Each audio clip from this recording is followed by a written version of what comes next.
Good evening, baseball fans. How you doing? Can you smell the start of free agency in the air? We got a lot to talk about tonight. The San Francisco Giants, Jacob deGrom, Carlos Correa. We got some Yankee news. We got some qualifying offers to talk about. We got some options being declined, being exercised. We had a trade today.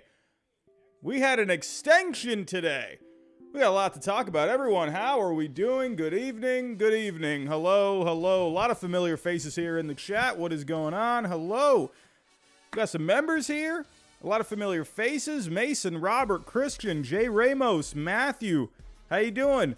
Park Air, hello. Xenon Swift, William Kinney, one of our members is here. What's going on? I think I saw William Fulgham at some point. We have a couple moderators here as well. Jacob Toon, how you doing, my friend? How you doing? Hey, Jacob Toon, we got some Rays news today. Look at that. Look at that. Robert Sharpton, Christian Reynolds, how you doing? Aiden, hello. Nicholas, another moderator, is here. How you doing, my friend? How you doing? We got a lot of people here in the chat. I want to thank you all for stopping by tonight. Hey, free agency is officially underway as of, about 4 hours ago? Sounds about right. So, hey, I'm pretty pumped, everyone. Pretty pumped. You know, and a busy day today. Busy day. A lot of things happening already. No big signings as of right now. We did have some options get exercised, some qualifying offers. You know, the normal mumbo jumbo that usually happens in the beginning of the offseason. But we got some comments from some certain president of baseball operations to talk about. What else we got to talk about? We got some stuff on Jacob deGrom. We got some Carlos Correa stuff. All the rumors. I know you all love the rumors. I know it's the best. I mean, come on. I've said this every single time the offseason starts.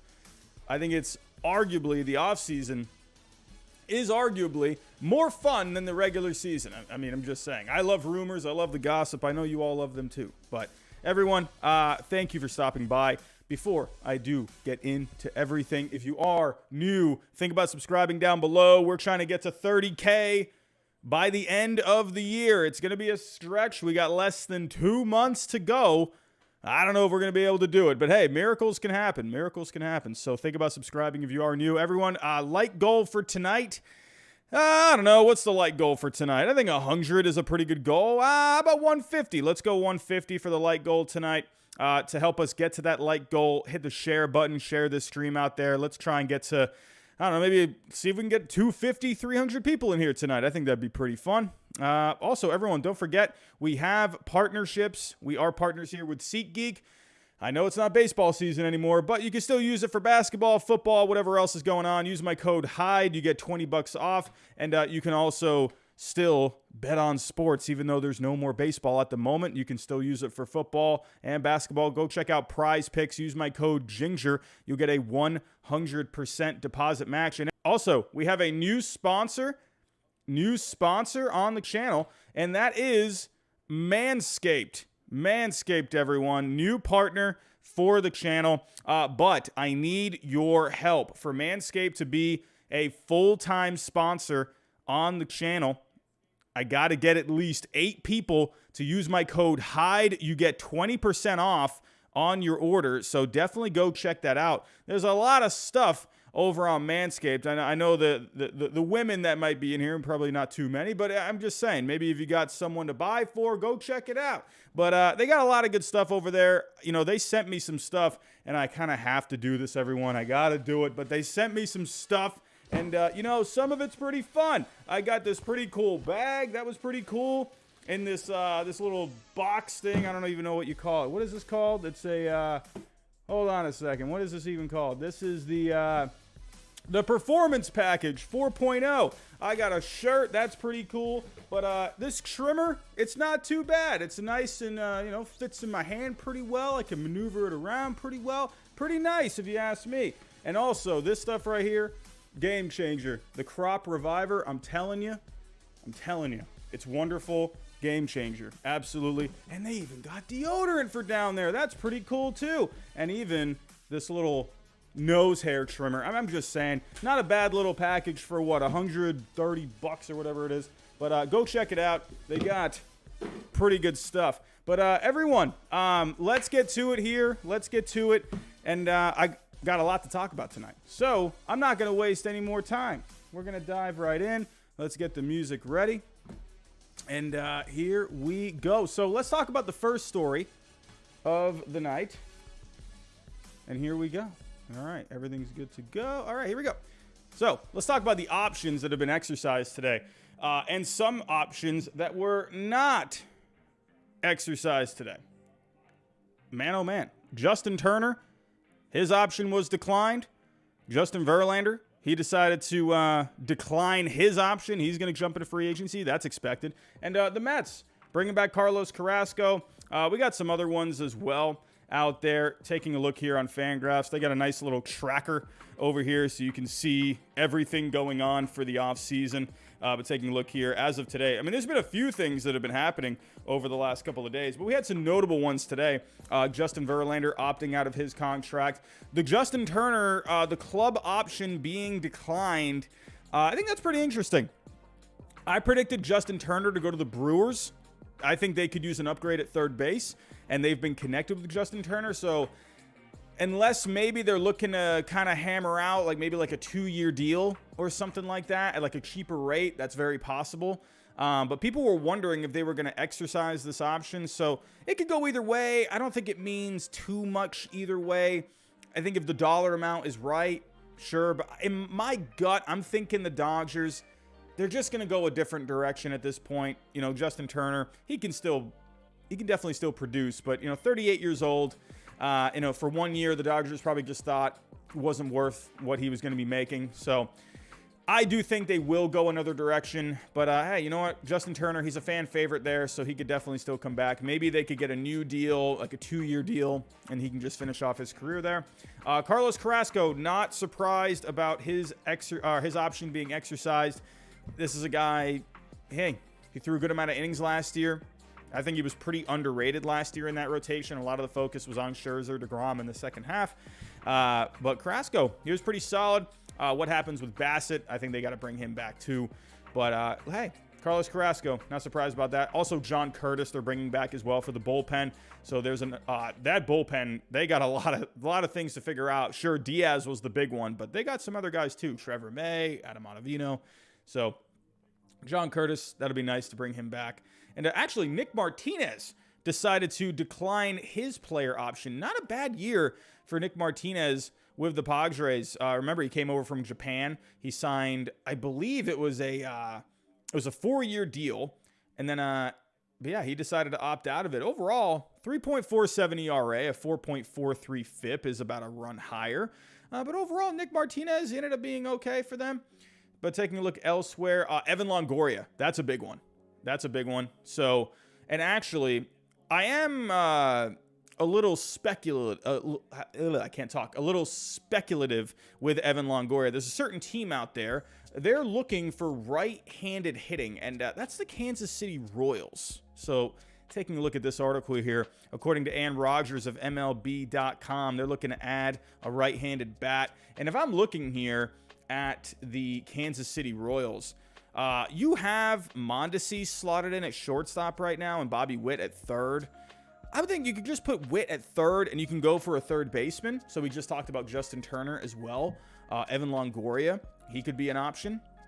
So, hey, look out. Maybe the Kansas City Royals, they have some fun. And I think these are the kind of guys that they got to go after. They're not going to get any of these big names.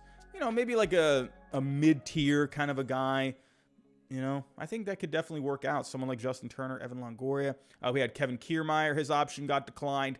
I'm guessing he's not going back to Tampa. It's funny because I actually subscribe to the Rays because I go to Tropicana Field for games. So I just I stay subscribed in case they send deals and everything. And they sent out an email today basically thanking, Kevin Kiermaier, for his service and everything. So that sounds like they're pretty much moving on from Kevin Kiermaier. So, and then Anthony Bass going back to the Blue Jays. So that's going to help out the bullpen. We've had some other ones happen in the last couple of days. James Paxton was one that happened with the Red Sox yesterday. Jake Odorizzi got traded to the Rangers, and I completely missed that yesterday. So And then the Rangers, once they traded for him, they exercised his option. And we've had some other ones. Colton Wong a couple of days ago, his option. I keep wanting to flip those words around. His exercise got optioned. No, his option got exercised. Colton Wong going back to the Brewers. And I was thinking if he ended up getting to the market, maybe he could have been an option for the Red Sox. Have Story play short if you don't bring back Bogarts. Vogelback, his option got exercised. Chris Bassett, he went out into the free agent market. Yeah, we've had some other ones as well. Sonny Gray, his option got exercised. Bundy, his got declined. Taijuan Walker, that is one. We're going to talk about some qualifying offers here in a second, but he declined his player option, and the Mets did not offer him a qualifying offer. We'll talk about those in just a second. Gene Segura, his option got declined. Nola, his got exercised. Eflin, he's going out to the market. Will Myers, his club option got declined.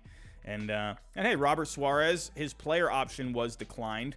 But we'll talk about Robert Suarez in just a little bit. Also, Andrew Chafin, he opted out of his contract as well. So pretty much just getting caught up here. So a lot of options being exercised and declined over the last couple of days. But I do think the most intriguing ones from today were Justin Turner and Evan Longoria.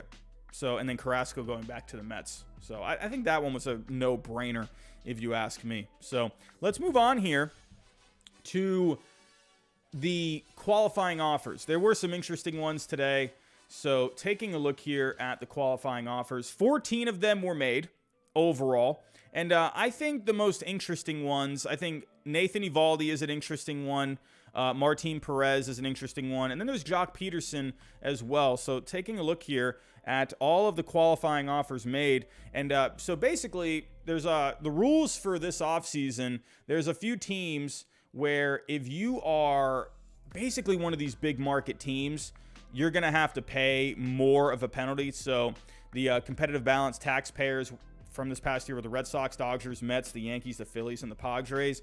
So if they sign a player that has been offered a qualifying offer, they have to give up their second highest draft pick as well as their fifth highest draft pick. And then they also lose $1 million in international signing money. So, and then when it comes to these revenue sharing teams, it says here, these 14 teams receive revenue sharing. It did not exceed the balance tax. If one of these teams signs a qualified free agent, they forfeit their third highest pick. So taking a look at the other ones, teams like the Braves, Cubs, White Sox, Astros, Angels, Giants, Cardinals, Rangers, Blue Jays, and the Nationals, they would just have to give up their second highest pick, and then their international signing money would be reduced by $500,000. So different rules for some different teams. But taking a look at the guys that ended up getting offers, Aaron Judge, no surprise there. I mean, that's not going to happen. Trey Turner as well, not going to happen. Bogarts, that won't happen. deGrom won't happen. Swanson, he won't take it. Rodon won't take it. Nimmo, I'm probably guessing he won't take it. Wilson Contreras, there were reports that he is not going to accept a qualifying offer. So that'll be interesting to see what ends up happening with him. We got a super chat coming in. I love Dwayne The Rock. How much does deGrom and Rodon cost the Rangers? I think Rodon, I mean, if I'm looking at Rodon, the one thing with Rodon, it's the health risk. So I wonder how long some of these teams are going to want to go for a contract. Maybe like a 5-year deal for Rodon, maybe like a 4-year with an option kind of a thing. I mean, I would imagine, if I'm looking up Rodon here. So the one nice thing about Fangraphs is you can go look up values of what they're putting out. What I've noticed is usually it's not always going to be the right way, but you can take an average of their value in their career and you can kind of just get like maybe an amount off of that. So 145 he's made total in his career. That's over 1, 2, 3, 4, 5, 6, 7, 8 years. So that comes out to 18 million. I think he ends up getting more than that. I would say he ends up doing like 22, like, I don't know, maybe like 23, 25 per year. So maybe he could do like I don't know, let's just say 25 over 5. So I don't know, like 5 years, 125. something like similar to the Robbie Ray contract. Robbie Ray, I think he ended up getting 5/110.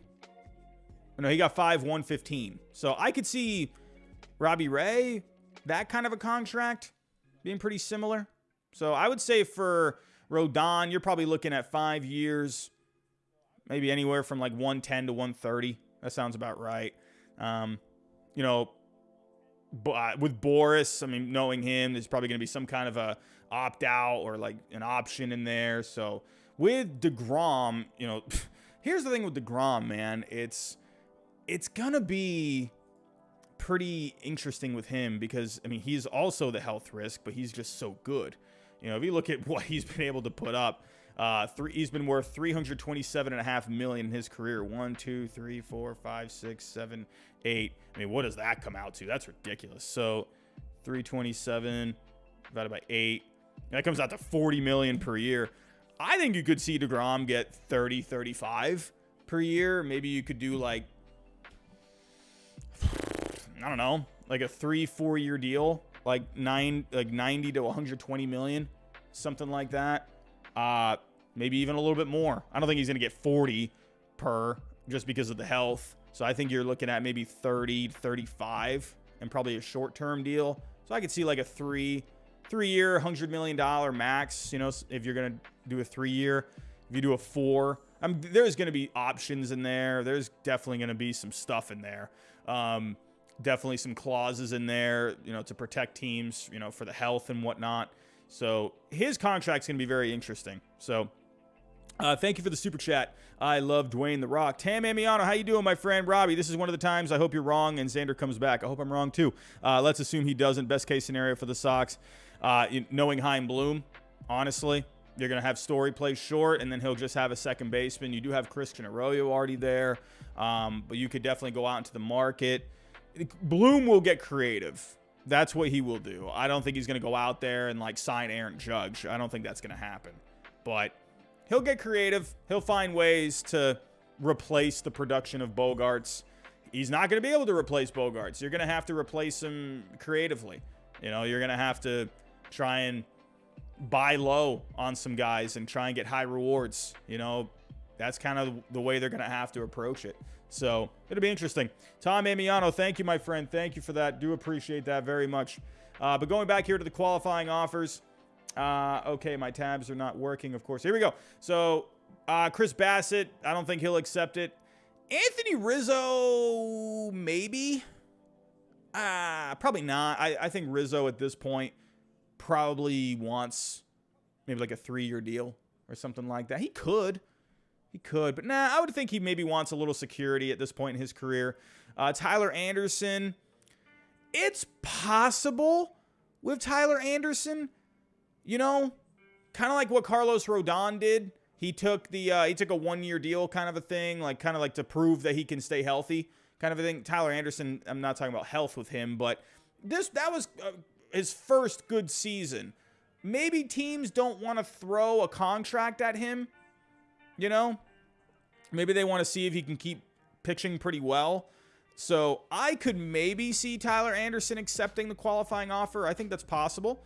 Martin Perez as well. Same scenario where this was like his first really good year. Maybe he won't go out into the market and get, a good contract as much as he would want. So maybe he just takes that 1 year, kind of bets on himself sort of a thing. Jock Peterson, I could see if he simply just likes playing with the Giants, maybe he takes it. I think Peterson could go out there and maybe get himself like a 2 or 3 year deal, though. So I could see Peterson 50-50, I would say. Nathan Eovaldi is interesting. Honestly, I in that little graphic that I had Nathan Eovaldi right in the middle. Because I think Nathan Eovaldi is the most interesting qualifying offer. I think he could take it. But then again, I also wonder, because he was making some comments towards the end of the season. He didn't like that the Red Sox cut ties with Kevin Plawecki with 3 weeks left of the season. Not bringing back Kyle Schwarber, trading away Hunter Renfroe, key pieces of the 2021 team. So Nathan Eovaldi, it's interesting. But at the end of the day, money talks. And he did have a down year last year, health-wise especially. So I could see him taking it.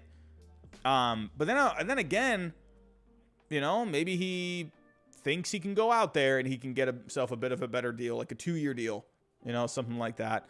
Evaldi's a 50-50 one for me. But most of these names, they're not going to take the qualifying offer. But I think the most interesting names are the bottom 4: Tyler Anderson, Martin Perez, Jock Peterson, Nathan Eovaldi. So we'll have to wait and see how those go. Since we're on the topic of some of these guys, Dansby Swanson, taking a look at him. Alex Anthopoulos, he made some comments. Anthopoulos has always been one of these guys. He's always very complimentary of his players. Freddie Freeman, he was basically crying when Freddie Freeman ended up signing with the Dodgers. Like, he loves his players, man. And same thing here with Dansby Swanson. I think anytime you have a great player who is a free agent, those guys are hard to sign because they earned it. They put themselves in a really good position with great play, so you're happy as a club because they're a big part of winning. Obviously, with Swanson, last year, it was a breakout year for him, but to me, when you're at his point in his career, he's about to go into his prime. He's in his prime. He's 28 years old. So I think Dansby Swanson, you could see him be anywhere from a 4 to a 6-win player over the next few years. Absolutely. So I don't think this is like a miracle year for him. I think you're going to see some consistent production from Swanson. But either way, his glove is fantastic. He's amazing defensively out there. He was statistically the best defensive shortstop out there this past season. So Anthopoulos went on to say here, he's become an amazing player, and in my mind, he's arguably the best defensive shortstop in the game with the work he has done. I think in the end, I wonder if teams on the open market, I actually think the Braves might be in a better position for Dansby Swanson than they were with Freddie Freeman. Freddie Freeman was just so good. I'm not saying Dansby Swanson is not, but Freeman, he had teams that really wanted to push the envelope for him. Swanson, I wonder how far teams will go because he only has had one good year, or one excellent year. So Freeman had many good years. So you knew Freeman, you knew what you were going to get with him. Swanson, it's a bit of a toss-up in a way. So I feel like the Braves might be in a better position with Swanson than they were with Freeman last year. I do expect Swanson to end up going back. He has been on the record saying he would like to finish, his career with the Braves. He was from Georgia. I don't know, man. I just think Swanson, he's a fan favorite, man. Hey, I think he should come back. But let's move on here. Let's move on. Let's get into some juicy stuff, shall we? We got almost 400 people in the chat here. Thank you all. If you can, hit that like button for me, everyone. The like goal, it was 150. Could we get to 200 tonight? I would greatly appreciate that, and I would love all of you for eternity for hitting the like button. So let's get into the juicy stuff, shall we? Here we go. Let's talk a little San Francisco Giants, a little Aaron Judge. Zaidi, talk some free agency today. Here we go. So he was doing a lot of these guys. They had the general managers meetings the last couple of days. So a lot of them were out there just talking about stuff. But here we go. We had a comment from him, from Mr. Farhan Zaidi. I think I'm pronouncing that right. I've actually never heard his name actually said out loud. I've just read it. I think is it Farhan Zaidi or Farhan Zaidi? I don't even know. But saying here, I think from a financial standpoint, there's nobody that would be out of our capability. And then it'll just be a question of whether there's mutual interest. You know what I love? I love when these, president of baseball operations, these general managers come out here and be like, yeah, we're going to spend some money. Nothing's going to hold us back. I love that. It's like, it's like a breath of fresh air almost, I just like when these guys are just coming out there with confidence saying, yeah, man, we're going to blow you out of the water with what we're going to offer. I love that. I think that's great. But obviously the big thing here, that everyone keeps looking at, we're looking at Aaron Judge. This guy's going to get paid. He's going to get himself quite a fat contract. And I think they really need him. To me, he's the best fit.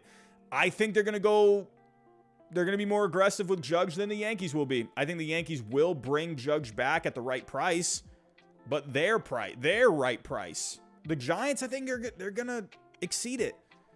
I don't know. And then it comes down to, will Judge want to take less money to stay with the Yankees? At the end of the day, money-wise, yeah, I think the best offer he's going to get is from the Giants because they have a need for him. He's from there. His family lives there. Like, it just makes a lot of sense. But the question is, does he want to go play in San Francisco? Does he want to go there long term? You know, some of these players, you got to think about that. Do they want to? Does he maybe want to stay where he is in New York? Does he like where he lives? You know, I don't know. You don't know what the guy wants. You don't know what he's going to do. You could wake up tomorrow and think, you know what? I want to go play for the Mariners. I want to go live in Seattle. I like their coffee out there. You know, you never know what these guys are going to do. But I think the Giants, to me, logistically, when you're looking at what they have, what they need a guy. Judge is the guy to me. And of course, there are other guys out there as well. Real quick, actually, hold on. Fangraphs. Let me go to the offseason tracker. Fangraphs, their offseason tracker is great. I was using it a lot last year. Oh, it's just great. Here we go. So let's look at the free agents. So here we go. Actually, they had a better one. I wonder if they've actually done it yet. Maybe they don't have it. Oh, here we go. Free agent tracker. Yes, they have it. Yes. Fangraphs, I love you. Here we go. So Aaron Judge, obviously, they got him at the top. But also, they give what they think are their amounts of what they're going to be earning per year. They think Aaron Judge is going to get 300 over 8. I think so. Man. $37.5 million per year. Is that really what it comes out to? Wow, yeah. Man, that does. Jeez. 37.5. Yeah, this sounds about right here. I was talking last night about Dansby Swanson. I said I don't think he's a $30 million player, and that's what Fangraphs, they have him at 23.5. I think I said last night, I hadn't even looked at this yet. I haven't even looked at any of these numbers that they had popped out. I was saying I think Swanson is anywhere from 20 to 25. I don't think he's anywhere above 25. So that sounds about right. I think the Braves could do that. I mean, my goodness. Trey Turner, they got a $30 million per year. But taking a look here at the Giants, you know, obviously I think Judge is the guy. Could you just bring back Rodon? Honestly, do they feel like they have something good going with him? Do they trust his health? It'd be interesting, you know? Could you go with a shortstop? You know? Got, obviously, some good shortstops out here. You never know. But yeah, they got money. They got money. And actually, let's go look at their payroll real quick. I mean, come on. Look at this. $115 million is the estimated payroll. And the luxury tax payroll, you're looking at $125. Come on. They got money for days, man. And then you got a few guys coming off the books next year. Crawford, Alex Wood, La Stella. I mean, if they got to get Judge, man. To me, if they don't get Judge, but they got room for a couple of guys. They could go get Judge. You could bring back Rodon if you really wanted to. You could go get a shortstop. If that's the one thing about shortstop, though, Crawford, it's a respect thing at that point. You know, I know Crawford has 1 year left, but Crawford's been your guy for just such a long time. You know, that's your veteran guy right there. So you're not going to move him off. Unless he agrees to, you know, but then it's kind of almost like, I don't know.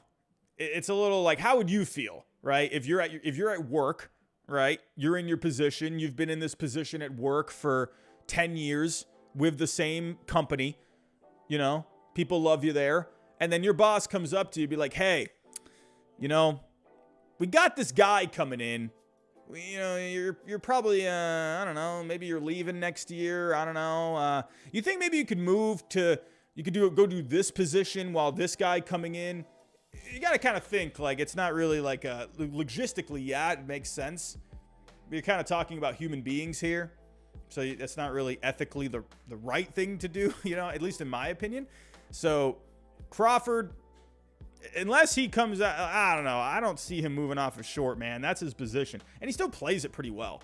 So, I don't know. I could see the Giants getting a shortstop, but it'll be interesting. Pretty interesting. But the Giants, either way, Zaidi, he's got a lot of money to spend. They want to go spend it. And, you know, good for them. Good for them. Because you got the Dodgers out here just winning every single time, every single year, winning division titles left and right, being odds-on World Series favorites every single year. The Padres coming on strong. The Giants have to do something. They have to. They got a great fan base. You know, hey, they got to start helping themselves out a little bit, because this Dodgers team and Padres team, they're only just getting better and better. Now, the Padres got Juan Soto. Maybe they could lock him up. They need to go out here and sign some guys. They need to energize this fan base, right? They got to get back to winning. They just won a franchise record amount of wins last year. So I'm definitely thinking the Giants, this isn't just talk. This dude is out here and he's ready to go, man. I love it. I love it. But let's move on to our next story. Talking here about Judge, right? Well, how about the Yankees? You know, let's say he does end up going to the Giants or wherever else. Who knows? How about the Yankees possibly looking at a replacement, but not from here in America, maybe from Japan? Looking like the Yankees are showing some interest in Masataka Yoshida. If you haven't heard the name, I mean, my goodness, this guy in Japan, you never know what you're going to get with these guys from Japan. You never know. Or coming from anywhere. You don't know. International guys, you don't know what they're going to do when they come over to the major leagues. You know, Saya Suzuki, he showed a lot of promise last year. I think he's going to end up being really good. But Masataka Yoshida, now it's not like fully, completely like locked down that he will be coming here. There's some logistics that his team back in Japan where they want some things in return if he's going to be coming over to the major leagues. But 29 years old, the big thing about Yoshida, he is an on-base machine. My goodness, look at his on-base numbers from last year. In 2022, over 119 games, he had a 440, which one is it? 449 on base. Holy cow, he almost got on base half the time. And he does it every single year. He has had an on-base percentage of over 400 going back to 2017. This guy's an on-base machine. I know it's Japan, whatever. It's not the same level as Major League Baseball, but when you have an eye for getting on base, I mean, you can kind of, you know, sure, yeah, maybe a little tougher here, but let's say the number's lower. You're looking at maybe a 350 on-base percentage for him here in the major leagues. Hey, I love it. If the Yankees are going to lose Judge, you're not going to be able to replace him. No way. That's 11 wins right there that he had last year, according to his Fangraph WAR. You're going to have to get creative. You're going to have to do some other things. You're going to have to take some chances. You're going to have to take some risks because you're not going to be able to replace the guy fully. So I actually like it. And the Yankees have had success with Japanese players before. Hideki Matsui, you had Hiroki Kuroda, you had Masahiro Tanaka. They've had a lot of success with these guys from Japan. If that is what they end up doing, I actually kind of like it. I mean, I'm just saying. He seems like a really cool player. I just like a guy that can get on base. But it's not just him getting on base, too. He can hit for some power. Last year, had 21 homers, 89 RBIs. He hit 336, slugging of 559. So, as I always say, it'll be interesting to see what ends up happening. But John Heyman today was saying that the Yankees are showing interest in him. And actually, when Brian Cashman was asked about him, he said, I'm aware of him. But what did it say? But another Yankees person said they are indeed interested. So I like that Cashman just said, I'm aware of him. So that to me basically just says like, yeah, we like the guy. But obviously they're waiting to see what happens with Judge. I feel like the Yankees already, I don't know. I don't know what goes on in these organizations. I don't know what they're thinking. I don't know what they're doing, but I almost want to think they already just kind of know what's going to happen here. I think they know what their offer is going to be, and I don't think they're going to get into a bidding war. They're just not, and I think they think they could get maybe not similar production, but they can get good production from a guy like a Masataka Yoshida, who is not going to cost anywhere near what Aaron Judge is going to cost. So I think they're looking at it like that. In the end, I don't know. I don't think Judge is going back unless he really wants to. And he will have to take less money at the end of the day. At least I would think it's going to take less money for him to go back there. I just don't see the Yankees outbidding any of these other teams. So moving on. Speaking of bidding wars, could we see a bidding war between the Mets and the Texas Rangers over Jacob deGrom? Because deGrom happens to like the Texas Rangers, according to some reports. Let's go take a look-see. John Heyman's all over it, man. John Heyman, absolutely all over it. Here we go. What the heck is this yellow fuzzy thing? My goodness. Jacob deGrom has let the Rangers know he is interested in them, as well as presumably the Mets and perhaps others. But Carlos Rodon may be a better fit for Texas ultimately. I think Texas is the best fit for Carlos Rodon. They have such a need at the top of the rotation.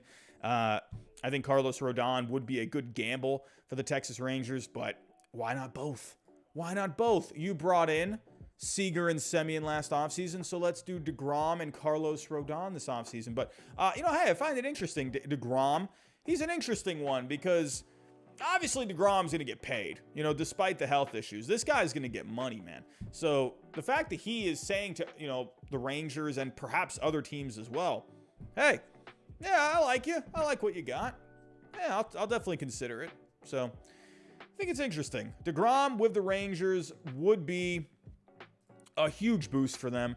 And like I said, Rodon, obviously. I think Rodon, the reason they say he's the better fit, because with deGrom, I just don't know what kind of a contract he's going to get. Let's see what are they saying here on Fangraphs. What are they thinking here? Where is deGrom? I don't see deGrom anywhere. deGrom, where are you at? Here's deGrom. So they're thinking with deGrom a 3-year deal. They think 40.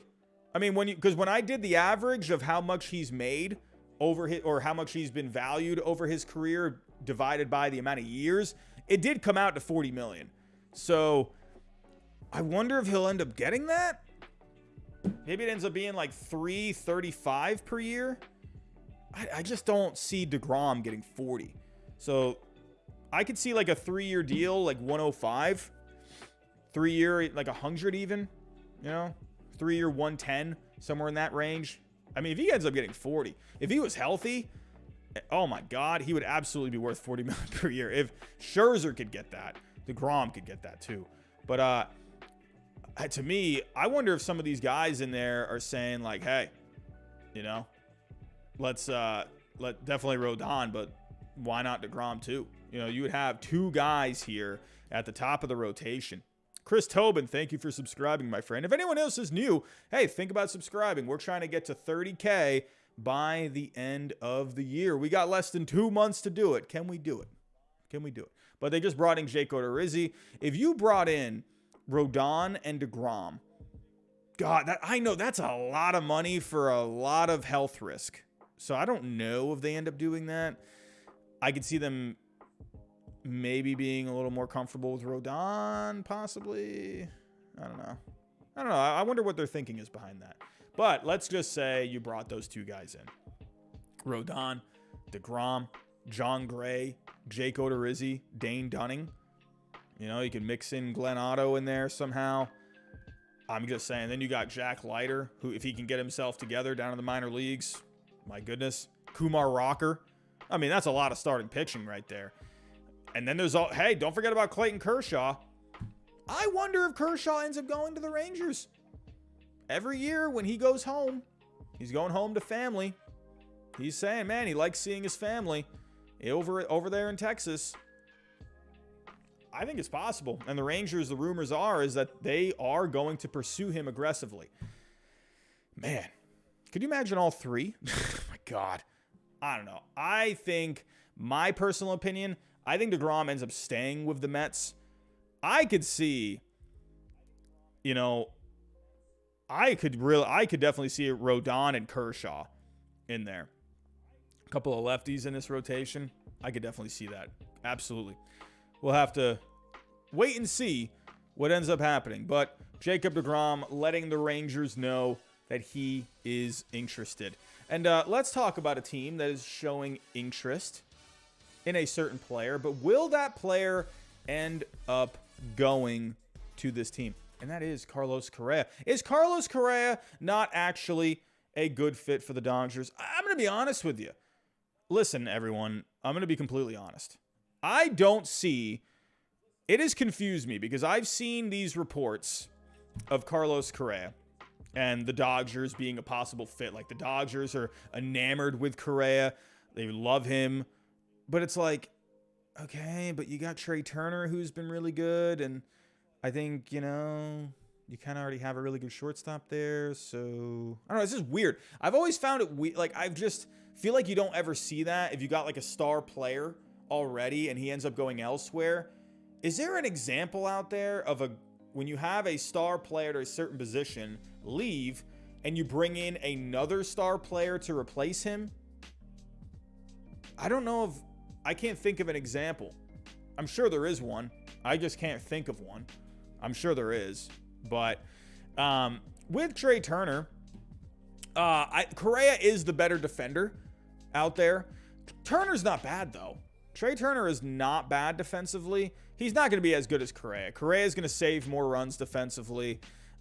Turner, he's not going to be as good. So, but he's still good. So it's not like, you know, there's a difference. But the problem with Correa and the Dodgers is that people in the organization are a little worried that, you know, the Astros ties, you know, could hinder this. I'll be honest with you. You know, I'm usually that one guy where, hey, come on, you got to like move on here. It's all about winning at the end of the day. But I do wonder about this one. You know, I do wonder about that. I actually think, you know, that could end up being a little different. You know, sure, I'm definitely all about just like winning, but I definitely could see why there would be some reluctance there. Because at the end of the day, you know, you want to keep the fans happy. But here's the thing. If you bring in Correa and he starts just hitting bombs and starts hitting walk-off homers and everything, I don't think fans are going to start getting, you know, they're not going to get upset over that. They're going to be pretty happy. But taking a look here at the article, Dodgers people love Carlos Correa as a player, but there appears to be some reluctance there over the Astros 2017 cheating scandal, which could cause them to more seriously consider the other 3 star shortstops on the market. They obviously like their own free agent Trey Turner very much, but there's an issue there as well. Though Turner has said he loved playing for the Dodgers, but he will consider any team. They are under the belief that Turner would prefer to play on the East Coast. I'm getting sick of this whole East Coast, West Coast thing. Money talks. It talks. If you offer the money, he likes playing with the Dodgers. You know, I don't know. Like, I don't think that's really such a big thing at the end of the day. I mean, could it be? Could he end up just going to the Phillies or the Orioles or a team like that? Sure. You know, go on the East Coast. Absolutely he could. I don't know. I just don't think that's that big of a deal, me personally. I think it's just, you know, these journalists out there, they're just looking too much into just the situation itself. You know, I don't know. I don't think there's a whole lot of play with it, but who knows? Maybe there will be. I'm not buying it. If the Dodgers offer him a amount that he is okay with, he's liked playing there, he's on a good team, obviously a good fan base. You know, I don't know. I think if they offer him the right amount of money, I think he'll end up staying. That's just me.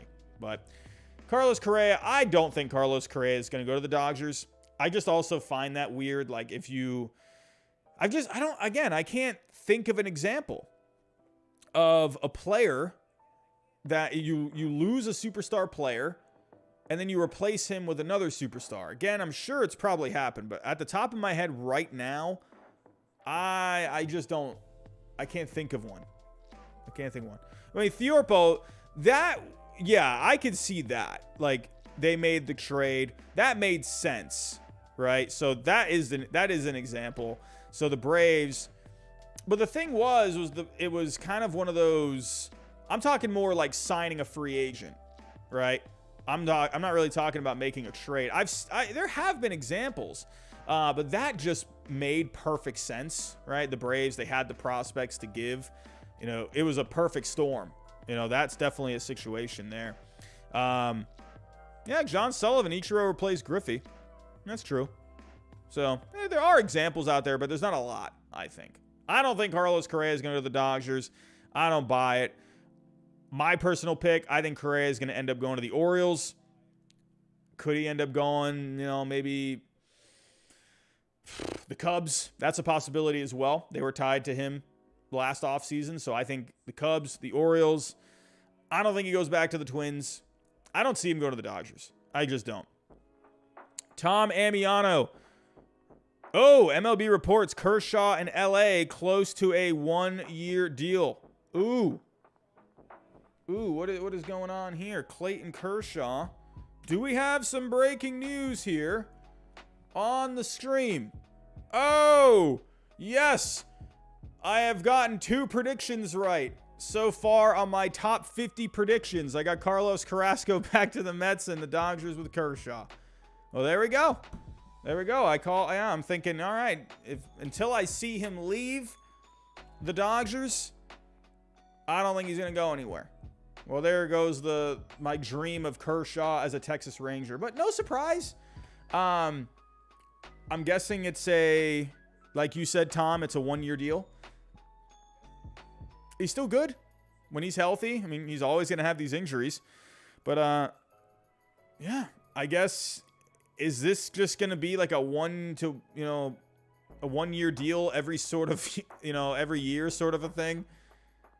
I guess he's just going to take these 1-year deals until he feels like he just doesn't want to pitch anymore. So taking a look here, it's hard to imagine Kershaw in any other uniform but Dodger blue. And while there's often been reports of possibly looking to return to his hometown of Dallas and sign with the Rangers, it's no real surprise to see him staying in LA. But yeah. All right. Well, according to the reports, Dodgers are close to getting Clayton Kershaw back on a 1-year deal. That's what I predicted in my top 50 free agent predictions. So, no surprise, honestly. But I think that's a good move for the Dodgers. Keep your guy. You need the pitching too. So, at the end of the day, Kershaw, he's Clayton Kershaw. Hopefully, he can go maybe 30 starts next year. Let's see. But as for Carlos Correa, I don't think he will be going back or going to the Dodgers. I don't think that's going to happen. I don't think that is there's a chance. I just don't see it. I think they would rather just have Trey Turner. I don't know. I think that just makes more sense. Alrighty, moving on to our next story. Moving on. So, hey, we're talking about the National League West with the Dodgers. Let's stay in the National League West. And we got the San Diego Padres making a move today. Not signing anyone on the market, but you got Suarez, or any of the big names on the market, but getting Suarez locked up to a deal. And hey, Suarez really emerged last year, man. My goodness, let's go pull up some numbers here with Mr. Suarez. He was great last year. In the postseason, he really stepped up. Taking a look here at the story, a 5-year, $46 million deal. And remember, he had declined the player option. I'm guessing the Padres said, hey, decline the option. We got a deal here. So that was probably just a logistic thing. I don't think he declined the option and then the Padres said, oh, hey, hold on. We want to keep you around. I think this was all this has been in the works here for a little bit. But, hey, Suarez, man, he's been great. I mean, look at what he did last year. The FIP was a full run higher at 3.22, but the ERA at 2.27, 45 games. Taking a look at where he stands right now in the Padres bullpen, obviously bringing in Hader, and then he's one of your key setup guys. But, hey, with Hader, he's going to be coming up to free agency eventually. So, with Hader, he'll be a free agent after next year. So, could Suarez end up being your closer of the future? I really like Suarez a lot. And in the postseason, he just stepped up in a huge way. This dude just throws gas. 98 miles an hour on average with the velocity. 11.5 strikeouts per 9. The walks are a little high, around 4 walks per 9, but he barely gave up any home runs last year. 3/4 of a home run per 9. So definitely good there. Gets a good amount of ground balls. I think this is a good deal, and it gives them some protection if Hader does end up going elsewhere after his last year with the Padres. So you got Suarez here guaranteed for the next 5 years. So I could see the Padres just going with Suarez as your closer down the road.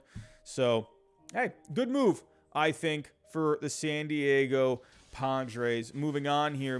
We actually had a deal today. We had a trade. How about Ji Man Choi going to the Pirates? Man, let's go take a look. Oh, man, I love breaking out the trade simulator. I love it.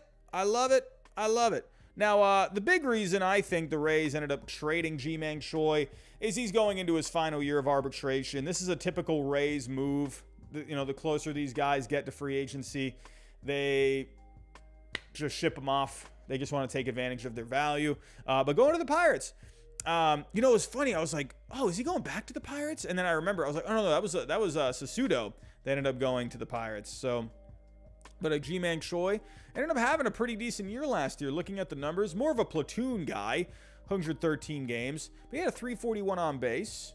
Pretty good. Slugging not really giving you a whole lot. A 115 WRC plus. He's a bat there. He's a bat. Taking a look at the splits. Obviously, when you're looking at the splits here, he was good against lefties. But all of his home run, he had a good batting average against lefties. But all of his power was coming against righties. So for the Pirates, when you're looking at the Pirates, man, hey, they're just trying to get better. The Pirates, they got to get creative with this kind of stuff. You got to look for production here. So I'm thinking the Pirates, they're going to be really trying to hit platoons this coming year. And I think Ji Man Choi just adds to that. But it's a typical Rays move. A guy that's getting close to free agency. Now, with the Rays, if we take a look at what's going on with them, so at their first base situation, and also, this also makes me wonder, I predicted Joey Gallo to the Rays. Hey, so they just cleared out a left-handed bat. Could they could have used another left-handed bat along with Ji Man Choi, because they did not do very well with left-handed hitting last year. So you could have just added another left-handed bat. Could they now go the route of a Joey Gallo? Very possible. But taking a look at their first base situation as of right now, it's looking right now it's going to be Jonathan Aranda. I mean, it's the Rays. You never know. But could the Rays go out there and maybe add a first baseman? They went after Freddie Freeman last offseason. And I think they were probably looking at that too. They probably thought, okay, next offseason, we're probably going to trade Ji Man Choi. Or Ji Man Choi is expendable, so we can move him. We can bring Freeman in if he ends up, biting at our deal. But they could go on the market here for a first baseman. Knowing the Rays, they'll just do it internally. They got all these prospects that they can play with. But so they definitely could just fix it internally.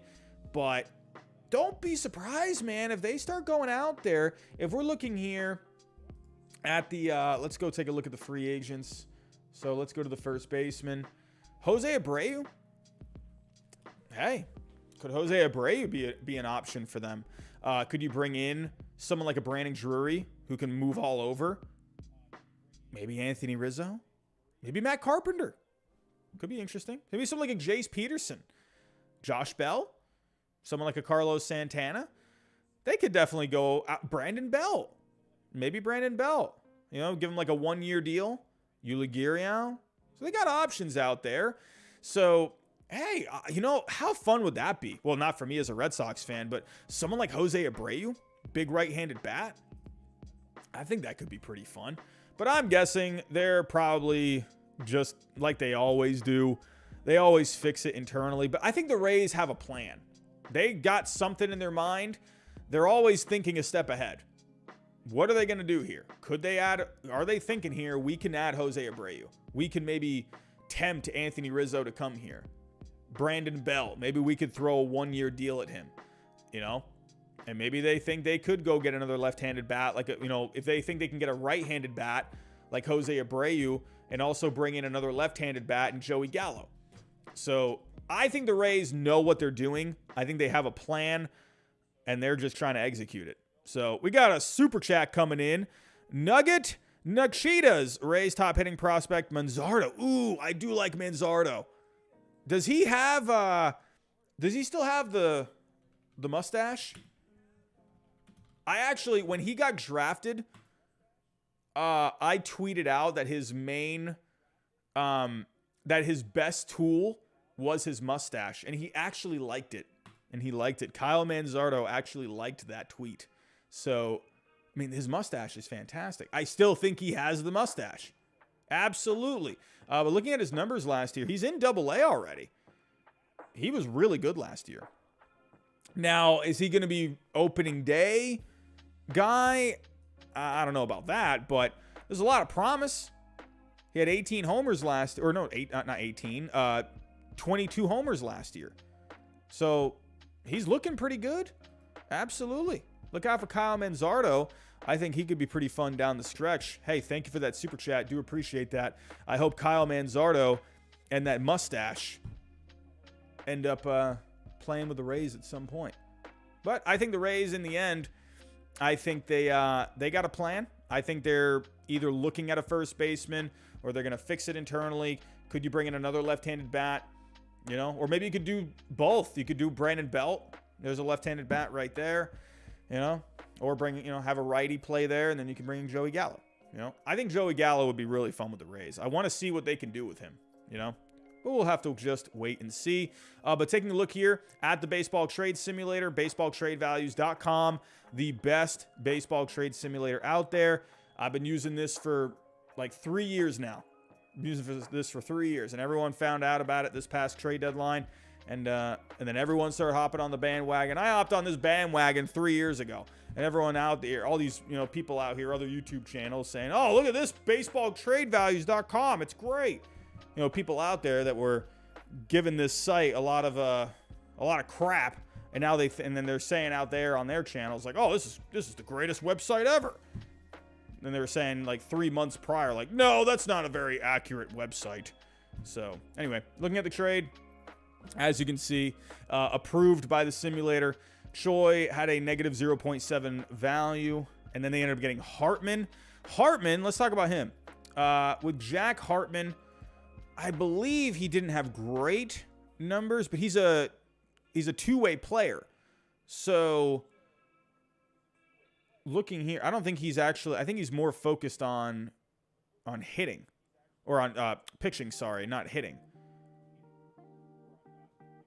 So it looks like he's just been focusing on pitching. But as of right now, his numbers were not great. He had 22 games, a 6.27 ERA. He was walking about 8 guys per 9. But hey, the Rays, when they see a guy, they like something. They like something. But is he still a two-way player? The Rays, that's no surprise there that he, because the Rays, they have always liked these more athletic guys that can be a two-way player. But it says here, Hartman, meanwhile, 4th-round pick in 2020. Pittsburgh nabbed him out of Appalachian State. 24-year-old righty, spent this year in low A, working as a reliever. We already talked about the numbers. The Rays will hope exchange of scenery can push him up the minor league ladder. Yeah, so they like something with Jack Hartman. They like something. So he had almost 10 strikeouts per 9, 9.2. So maybe they feel like there's just some good stuff with him. Hey, the Rays, they've had a knack for fixing guys up. So, but Ji Man Choi going to the Pittsburgh Pirates. And everyone, that's all I got for tonight. That's all I got.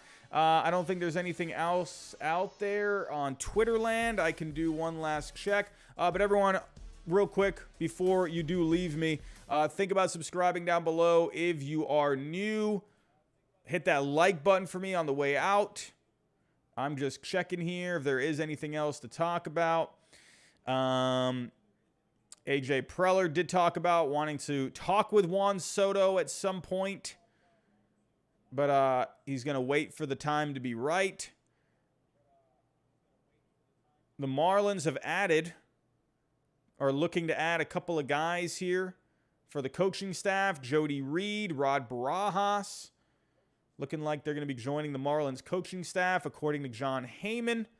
But other than that, everyone, not really seeing a whole lot else. But again, I don't mean to be, pushing this sponsor so much, but Manscaped is our new sponsor on the channel. Got to get at least 8 people to use my code HIDE. Need at least 8 people. I think I got 2 so far. So if you see something on there, definitely go check it out. But yeah, you get 20% off if you use my code HIDE.